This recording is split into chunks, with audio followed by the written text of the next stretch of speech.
నమస్తే, welcome to business news. దేశీయ stock మార్కెట్లు నష్టాల్లో కొనసాగుతున్నాయి. సెన్సెక్స్, నిఫ్టీ నష్టాల్లో ట్రేడ్ అవుతున్నాయి. గ్లోబల్ మార్కెట్ నుంచి వచ్చిన బలహీన సంకేతాల కారణంగా ఉదయం స్టాక్ మార్కెట్ నష్టాలతో మొదలై నష్టాలను కొనసాగుతుంది. NTPC, M&M, UltraTech cement, BPCL, HDFC bank షేర్లు లాభాల్లో ట్రేడ్ అవుతున్నాయి. Wipro, Kotak Mahindra, Reliance, SBI life insurance, ITC షేర్లు నష్టాల్లో కొనసాగుతున్నాయి. ఇవాళ మార్కెట్కి సంబంధించి అనాలిసిస్ అందించడానికి ప్రముఖ బిజినెస్ అనలిస్ట్ ఈదర రామకృష్ణ గారు మనతో పాటు లైవ్లో జాయిన్ అవుతున్నారు. వారితో మాట్లాడదాం. సార్ నమస్కారం. రామకృష్ణ గారు నమస్తే అండి.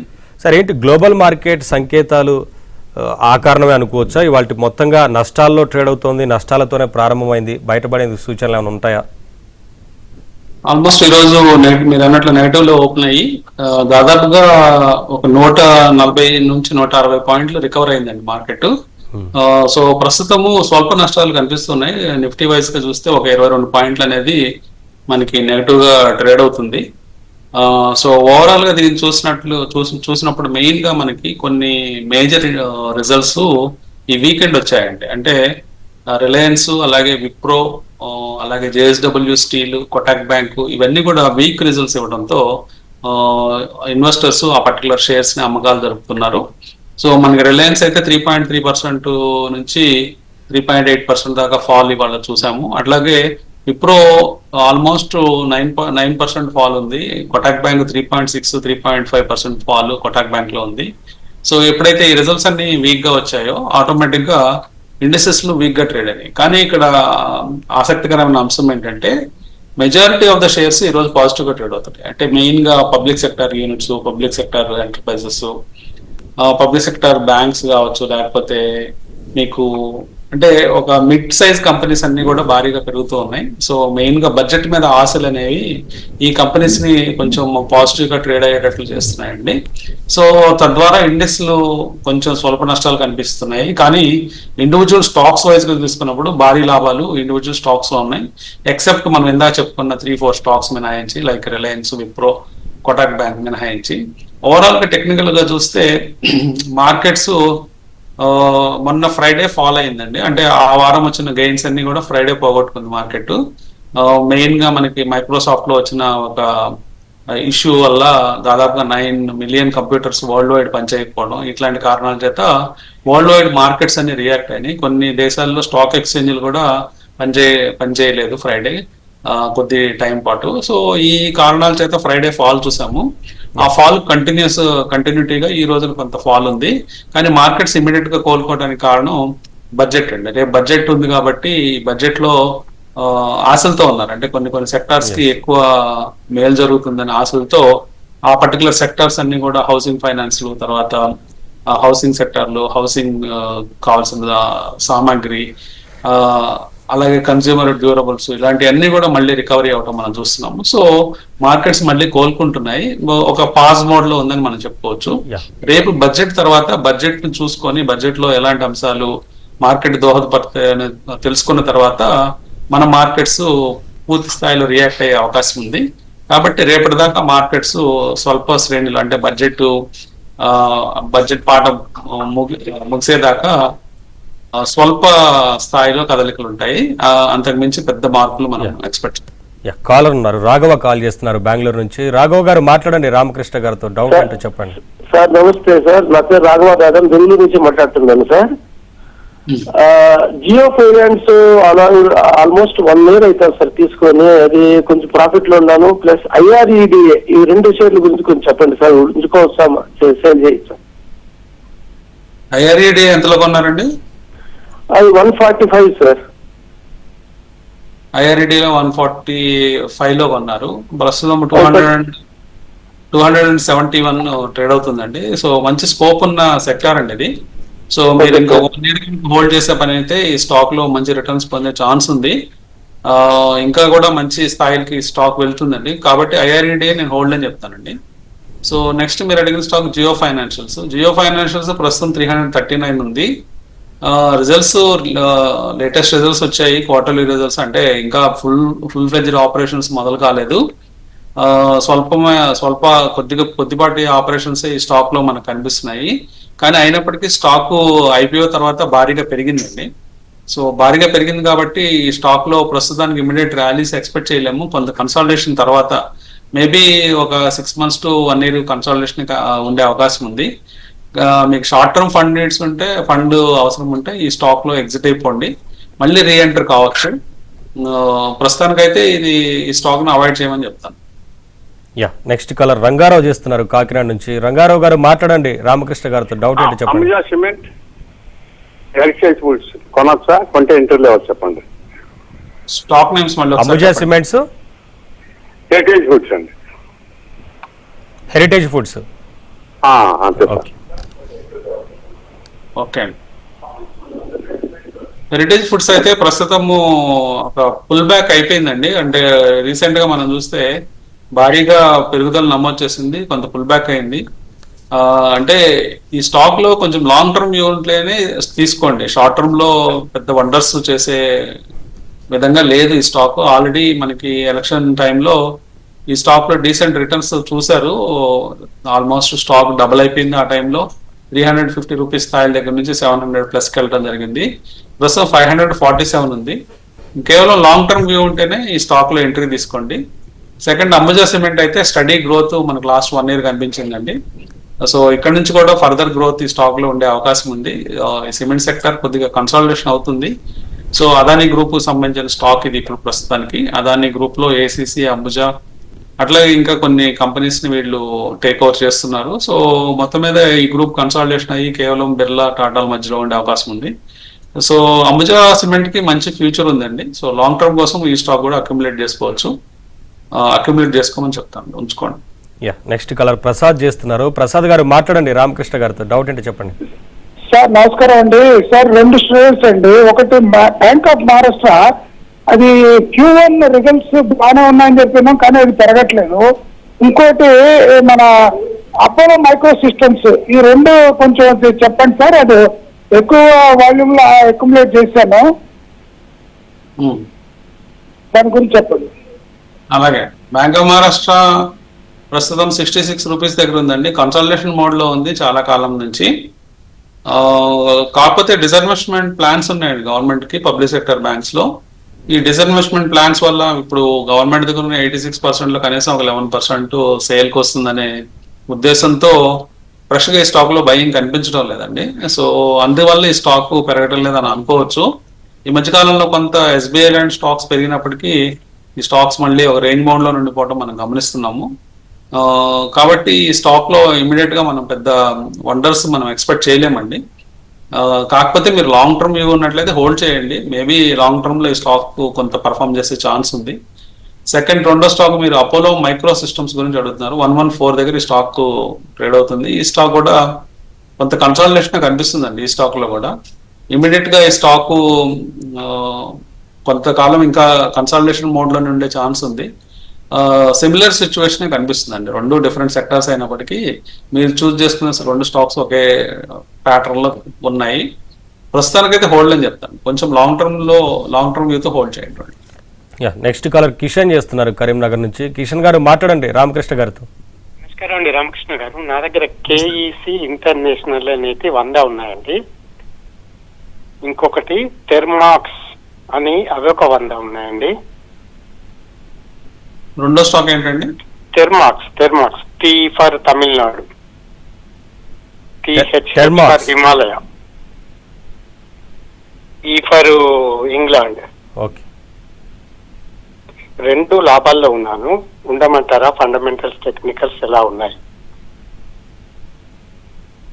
ఓకే, థర్మాక్స్. ఓకే, 2 కూడా ఓకే అండి. పవర్ సెక్టర్ వాటి సంబంధించిన స్టాక్స్. సో ఏసీ ఇంటర్నేషనల్ చూసినట్టయితే 873 ఉంది. స్టడీ గ్రోత్ ఈ స్టాక్ లో కనిపించింది. కొంత కన్సాలిడేషన్ తర్వాత మళ్ళీ ఈ స్టాక్ కన్సాలిడేషన్ కంప్లీట్ చేసుకుని మళ్ళీ పైకి వెళ్ళే ఛాన్సెస్ కనిపిస్తున్నాయండి. సపోర్ట్స్ తీసుకున్నాయి. అట్లాగే థర్మాక్స్ అయితే ప్రస్తుతము ఈ స్టాక్ కూడా సిమిలర్ సిచ్యువేషన్ ఉందండి. కొంత పుల్ బ్యాక్ వచ్చింది. మేబీ ఈ ప్రైస్ పాయింట్ దగ్గర హోల్డ్ అవ్వచ్చు స్టాక్. 2 కూడా సపోర్ట్ పాయింట్స్ దగ్గరకు వచ్చాయండి. సో ఫర్దర్ ర్యాలీస్ చేయొచ్చు. హోల్డ్ చేయండి స్టాక్స్, 2 కూడా హోల్డ్ చేయండి. నెక్స్ట్ కలర్ సుబ్బారావు చేస్తున్నారు. సుబ్బారావు గారు మాట్లాడండి రామకృష్ణ గారితో. నమస్తే సార్. నమస్తే. సార్ అది స్టెబిషేర్ అండి, sea coast shipping services, GPL infra buy చేస్తాం. ఒకసారి రిపీట్ చేయండి stocks. Sea coast shipping services, GPL infra, ఎన్ని స్టాక్స్ అండి? ఎన్ని స్టాక్స్? జీటీఎల్ ఇన్ఫ్రా అండి. అవునండి. ఫస్ట్ నాకు అర్థం కాలేదు, రెండో స్టాక్ జీటీఎల్ ఇన్ఫ్రా అన్నారు. So sea coast shipping services, sea coast shipping services, sea course sitting furnitures, services అండి, furniture services, sea coast shipping services sir. Okay అండి, అది నాకు అర్థం కాలేదు, వదిలేసేద్దాంలేండి. అది జీటీఎల్ చూద్దాం. జీటీఎల్ ఇన్ఫ్రాస్ట్రక్చర్ అయితే వన్ వేలో అప్పర్ సర్క్యూట్స్ వెళ్ళటము, మళ్ళీ అక్కడ నుంచి లోవర్ సర్క్యూట్స్ రావటము, ఇవన్నీ కూడా చాలా వాలటైల్ ఉన్నాయండి. జనరల్ గా ఇలాంటి స్టాక్స్ అన్ని ఆపరేటర్ వాళ్ళ గ్రిప్స్ లో ఉంటాయి. సో మనకేంటంటే ఎగ్జిట్స్ సరిగ్గా ఇవ్వండి. సో ఇలాంటి స్టాక్స్ మీరు హోల్డ్ చేసినట్లయితే మళ్ళీ ఏదైనా పుల్ బ్యాక్ వచ్చినప్పుడు అప్పర్ సర్క్యూట్స్ అప్పుడే ఎగ్జిట్ అయిపోవాలండి. ఎక్కువ కాలం మీరు ట్రైలింగ్ స్టాప్ లాస్ మెయింటైన్ చేయండి. మేబీ జీటీఎల్ టెక్నికల్ గా చూసినప్పుడు కొంత సపోర్ట్ దగ్గర ఆగినట్టు అర్థమవుతుంది. సో ఇక్కడ సపోర్ట్ తీసుకొని మళ్ళీ అప్పర్ సర్క్యూట్స్, జనరల్ గా ఈ స్టాక్స్ అన్ని అప్పర్ సర్క్యూట్స్ లో మూవ్ అవుతుంటాయి. మళ్ళీ అప్పర్ సర్క్యూట్స్ వెళ్తున్నప్పుడు ట్రైలింగ్ స్టాప్ లాస్ తో హోల్డ్ చేసుకుంటూ ఎగ్జిట్ అయిపోండి. ఎప్పుడైతే మీ ట్రైలింగ్ స్టాప్ లాస్ హిట్ అవుతుందో అప్పుడు ఎగ్జిట్ అయిపోండి. నెక్స్ట్ గారు మోహినుద్దీన్ చేస్తున్నారు వైజాగ్ నుంచి. మోహినుద్దీన్ గారు మాట్లాడండి రామకృష్ణ గారితో, చెప్పండి. సార్ ఇది ఇప్పుడు మనకి నెక్స్ట్ 6 months కి ఇప్పుడు ఇది గ్లెన్మార్క్ ఎలా ఉంది sir? Glenmark and pharma. Glenmark, okay. Glenmark pharma బాగుందండి. నెక్స్ట్ 6 months కూడా పర్ఫార్మెన్స్ బాగా ఉండే అవకాశం ఉంది. స్టడీ గ్రోత్ కనిపిస్తుంది. స్టడీగా ఈ స్టాక్ పెరగడం మనం చూస్తున్నాము. సో ఇక్కడ నుంచి కూడా మంచి పర్ఫార్మెన్స్ గ్లెన్మార్క్ లో ఉండే అవకాశం ఉంది. ప్రస్తుతం 1426 ఉంది. గుడ్ రిటర్న్స్ ఈ స్టాక్ లో పొందొచ్చండి. కాలర్ ఉన్నారు, సతీష్ కాల్ చేస్తున్నారు హైదరాబాద్ నుంచి. సతీష్ గారు మాట్లాడండి రామకృష్ణ గారితో. ఏ స్టాక్స్ గురించి తెలుసుకోవాలనుకుంటున్నారు, చెప్పండి. రామకృష్ణ గారు, హలో చెప్పండి. సార్, ప్రెసెంట్ రేట్ లో మనము జాగుల్ ప్రైస్ పే ఒకటి, డిసిఏ సిస్టమ్స్ ఒకటి, అదాని గ్రీన్ తీసుకోవచ్చా సార్? జాగుల్ ప్రీపెయిడ్ ఒకటి, డిసిఏ సిస్టమ్ ఒకటి, అదాని గ్రీన్ అనేది తీసుకోవచ్చా లాంగ్ టర్మ్ కోసం? లాంగ్ టర్మ్ కోసం మీరు కొనొచ్చండి. ఇప్పుడు ఈ స్టాక్స్ జాగుల్ ప్రీపెయిడ్ ఒకటి లాంగ్ టర్మ్ కోసం కొనొచ్చు. సో లాంగ్ టర్మ్ లోనే ఈ స్టాక్ మంచి రిటర్న్స్ ఇచ్చే ఛాన్స్ ఉంది. చాలా క్యాపెక్స్ ప్లాన్స్ ఈ స్టాక్ లో ఉన్నాయండి రాబోయే కొద్ది సంవత్సరాల్లో. సో రిన్యూవబుల్ ఎనర్జీ రంగంలో ఉన్నారు, మంచి ఫ్యూచర్ ఉంది. కేవలం ఇలాంటి స్టాక్స్ ని, క్యాపెక్స్ ఎక్కువ ఉన్న స్టాక్స్ ని కొంచెం లాంగ్ టర్మ్ కోసమే ప్లాన్ చేసుకోండి. అట్లాగే మీరు అడిగిన డిసిఎక్స్ సిస్టమ్స్ కనుక చూసినట్లయితే 391 స్టాక్ ఈ రోజు ట్రేడ్ అవుతుంది. కొంత పుల్ బ్యాక్ తర్వాత ఈ స్టాక్ మళ్ళీ పెరగటం మనం గమనిస్తున్నాము. ఈ స్టాక్ కూడా మీరు తీసుకోవచ్చండి ఇప్పుడున్న ప్రైస్ దగ్గర. నెక్స్ట్ కలర్ ప్రసాద్ గౌడ్ చేస్తున్నారు. ప్రసాద్ గౌడ్ గారు మాట్లాడండి రామకృష్ణ గారితో. నమస్తే రామకృష్ణ గారు. నమస్తే. సార్, ఈ కన్వెన్స్ నేను 3666 లో తీసుకున్నాను సార్. నిన్న చాలా డౌన్ అయ్యేది. అది లాంగ్ టర్మ్ కు పెట్టుకోమంటారా లేకపోతే తీసేయమంటారా సార్? ఒక 500 షేర్స్ ఉన్నాయి. లాంగ్ టర్మ్ కోసం ఈ స్టాక్స్ బాగా వర్క్ చేస్తాయండి. లాంగ్ టర్మ్ లో మంచి రిటర్న్స్ ఇచ్చే స్టాక్స్ ఇవి. సో జనరల్ గా 1 or 2 days డిప్ అనేది జనరల్ గా సెక్టోరియల్ ఇంపాక్ట్ ఉంటుందండి. సెక్టర్స్ పడిపోతాం, ఆ పర్టికులర్ సెక్టర్ మీద ఏదన్నా అంటే ప్రాఫిట్ బుకింగ్ కానీ అట్లాంటివి జరిగినప్పుడు షార్ప్ గా పడుతూ ఉంటాయి. మళ్ళీ నెక్స్ట్ డేనే మన రికవరీస్ చూస్తున్నాము. సో అలాంటి సిచ్యువేషన్ ఈ రోజు మనకు కనిపిస్తుంది. లాంగ్ టర్మ్ కోసం ఈ స్టాక్ ని మీరు హోల్డ్ చేసుకోవచ్చు అండి. సార్, లాంగ్ టర్మ్ అనేది ఎంతకాలం అనేది జనరల్గా డౌట్ ఉంటుంది కదా. అంటే లాంగ్ టర్మ్ అంటే ఇప్పుడు ఇన్కమ్ ట్యాక్స్ డిపార్ట్మెంట్ వర్క్ వాళ్ళ డెఫినేషన్ ఏంటంటే మోర్ దెన్ 1 year అండి. అంటే 365 days కంటే ఎక్కువ రోజులు ఉంచుకుంటే మనం లాంగ్ టర్మ్ అంటామండి. సో కొన్ని హిస్టారికల్ గా ఇప్పుడు మనము స్టాక్ మార్కెట్ లో లాంగ్ టర్మ్ అంటే చాలా సంవత్సరాలు కూడా లాంగ్ టర్మ్ అనొచ్చు. ఇప్పుడు ఫర్ ఎగ్జాంపుల్ మల్టీనేషనల్ కంపెనీస్ ఉంటాయండి. అంటే మన ఇండియాలో ఉన్న మల్టీనేషనల్స్ కాకుండా అంటే వేరే కంట్రీస్ లో పెట్టిన మల్టీనేషనల్ కంపెనీస్, ఇండియాలో ఆపరేట్ అయ్యే మల్టీనేషనల్ కంపెనీస్ అన్ని కూడా హిస్టారికల్ గా మంచి రిటర్న్స్ ఇచ్చాయండి. అంటే మనము ఎన్ని డెకేడ్స్ ఆ స్టాక్ లో ట్రావెల్ చేస్తే అన్ని మల్టీ బ్యాగర్స్ ఆ స్టాక్స్ అయ్యాయి.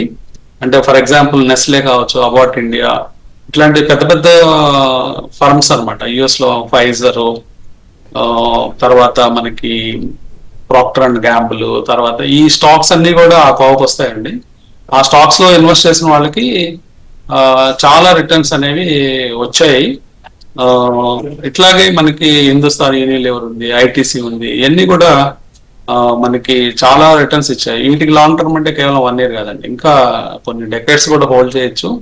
అట్లాగే 3M ఉంది, తర్వాత హిటాచి ఎనర్జీలు, ఇలా డిఫరెంట్ కంట్రీస్ నుంచి వచ్చి చాలా హై వాల్యూస్ తో నడుపుతూ ఉంటారు. మంచి క్వాలిటీ ప్రోడక్ట్స్ వాళ్ళకు ఉంటాయి. అలాంటి కంపెనీస్ లో షేర్స్ లాంగ్ టర్మ్ అంటే నా దృష్టిలో కనీసం 10 years అండి. యా, నెక్స్ట్ కాలర్ సత్యనారాయణ చేస్తున్నారు. సత్యనారాయణ గారు మాట్లాడండి రామకృష్ణ గారితో. చెప్పండి సత్యనారాయణ గారు. మీ కాల్ కట్ అవుతుంది, మాట్లాడాలి సత్యనారాయణ గారు.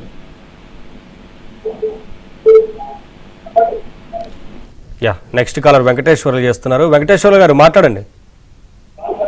Sir good afternoon sir. Good afternoon అండి. Sir Tata technologies Gandhar oil refinery గురించి ఒకసారి చెప్పండి సార్. 6 months నుంచి అది లోవర్ సర్క్యూట్ లో ట్రేడ్ అవుతుంది. ప్రతిసారి నేను ఆవరేజ్ చేసుకుంటూ వస్తున్నాను. ఓకే, ఏ స్టాక్ అండి? ఇంకోటి గాంధార్ ఆయిల్ అన్నారు, ఒకటి ఇంకోటి ఏంటండి? Tata technologies sir. Tata technologies. అవును సార్. సో జనరల్ గా ఈ మిస్టేక్స్ చేయబాకండి. ఇంకా ఎప్పుడు యావరేజ్ డౌన్ చేయొద్దండి. ఎప్పుడు మీరు యావరేజ్ అప్ చేయండి.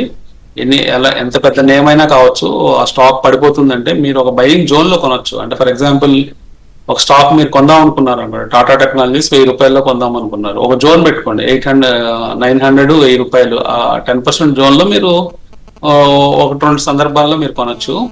కానీ కాన్స్టెంట్ గా ఆ స్టాక్ కిందకి వెళ్ళిపోతూ ఉంటే అలాంటి స్టాక్స్ లో మీరు అటెంప్ట్ చేయకూడదండి. అంటే ఫర్దర్ గా మళ్ళీ 700లో కొనటము, 600లో కొనటము, తర్వాత 500లో కొనడం, తర్వాత 400, ఇట్లా కిందకి వెళ్ళిపోతే యావరేజ్ చేస్తే మీకు ఏదో యావరేజ్ అడ్వాంటేజ్ అవుతుంది అనుకుంటారు.